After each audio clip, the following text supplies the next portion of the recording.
দর্শক, নগরীর মজুমদারি এলাকায় ভয়াবহ অগ্নিকাণ্ডের ঘটনা ঘটেছে।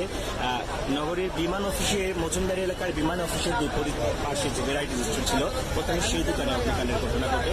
পরবর্তীতে পাশের যে বাঙালি দোকান আছে সেটা কিন্তু মূলত আগুন ছড়িয়ে পড়ে এবং ফায়ার সার্ভিসকে ফোন করার পর দীর্ঘ 20 মিনিট পর কিন্তু তারা এখানে এসে পৌঁছান এবং আগুনের যে আগুন নিয়ন্ত্রণে আনতে সক্ষম হন। বর্তমানে কিন্তু দোকানের ভিতরে কিছুটা আগুন রয়েছে এবং সেটা নিয়ন্ত্রণে আনার জন্য ফায়ার সার্ভিসের যারা আছেন তারা নিয়ন্ত্রণে আনার চেষ্টা করছেন। কাছে মনে হয়েছে গতকালকেও একটা বাড়িতে আগুন লেগেছে, আপনারা নিশ্চয়ই দেখেছেন, আমি গিয়েছিলাম সেখানে। এটি আসলে অনেকটাই নিজেদের অসতর্কতার কারণে হয়ে থাকে। আমার আহ্বান থাকবে, অনুরোধ থাকবে, আজকে যে দোকানটি পুড়ে গেল এটি একজন মানে দোকানের মালিক যিনি, এটি তার সবকিছু ছিল। দোকানের ভিতরে যতগুলো মানে দ্রব্য ছিল, মাল ছিল, প্রত্যেকটা জিনিসই পুড়ে ছাই হয়ে গিয়েছে।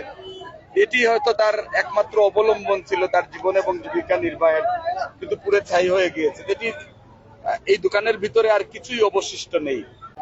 আমরা সংবাদ পাই 20:55 সংবাদ পাওয়ার সাথে সাথে আমরা রওনা দেই, কিন্তু আপনারা জানেন ঈদের মৌসুম। এখন আমরা একেবারে বন্দর থেকে হয়ে জিন্দাবাজার থেকে চৌহাট্টা মোড় থেকে ধরে এবং আম্বরখানা মোড় পর্যন্ত প্রচুর জ্যাম ছিল। মানুষ আমাদেরকে বা আমাদের গাড়ির সামন থেকে রিক্সাগুলাকে ওয়াশ দিয়ে দিয়ে সরিয়ে সরিয়ে আমাদেরকে রাস্তা ক্লিয়ার করে দিচ্ছে। তারপরে আমরা ইনশাল্লাহ এসে আগুন আমরা যে পাইছি, আমরা দ্রুত আগুনকে অ্যাটাক করি যাতে আগুনটা আর বৃদ্ধি না পায়। চতুর্দিকে অ্যাটাক করে দিয়ে আমরা আগুনটা নির্বাপন করে ফেলি ইনশাল্লাহ। আর এই যে দোকানের মধ্যে ছিল আগুন, সেই দোকানের মধ্যে সীমাবদ্ধ ছিল, বাইরে আগুনটা বিস্তার লাভ করতে।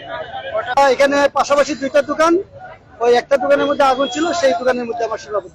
আমরা যা দেখলাম এই পর্যন্ত সম্ভাব্য কারণ আমার মনে হয় এটা এখানে বৈদ্যুতিক কোনো গোলযোগ থেকে হতে পারে, যেহেতু এখানে ফ্রিজ এবং বিদ্যুতের লাইন ছিল। এই মুহূর্তে তো ক্ষয়ক্ষতি বলা ঠিক হবে না, তারপরও এটা তদন্ত সাপেক্ষে বলা আমাদের উচিত। এটা মনে হয় না বলাই ভালো আমাদের। আর কি আমাদের দুইটা ইউনিট এখানে কাজ করছে। নাম হচ্ছে মোহাম্মদ কুতুবুদ্দিন, আমি সিনিয়র স্টেশন অফিসার, সিলেট সদস্য।